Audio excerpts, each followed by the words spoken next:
Docteur Dupagne, est-ce que vous le constatez vous-même dans les consultations que vous faites au quotidien avec vos patients? Cette crainte ou ce doute C'est pas aussi tranché quand on voit les informations, on a l'impression qu'il y a des gens qui sont contre les vaccins en général, il y a une globalisation. Que ce soit pour les patients ou pour les médecins, il y a des gens qui sont pour certains vaccins et qui en craignent d'autres. C'est comme si on demandait aux gens, est-ce que vous êtes pour ou contre les médicaments? Ça n'a pas de sens.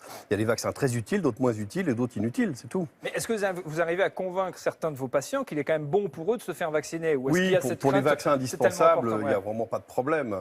Quand vous dites vaccin indispensable, c'est quoi? Diphtérie, tétanos, polio, rougeole, oreillon, rubéole, là on est dans le panel qui n'est pas évitable. Après vous avez les optionnels.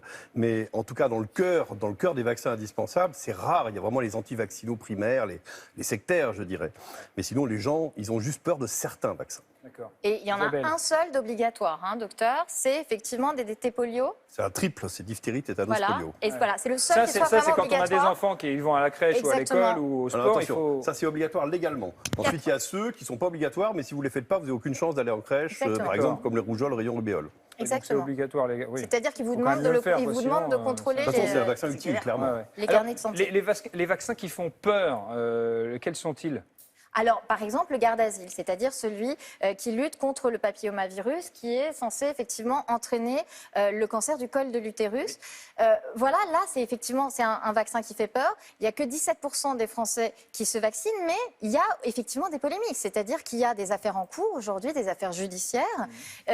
Certaines personnes disent qu'elles ont effectivement eu des problèmes neurologiques après.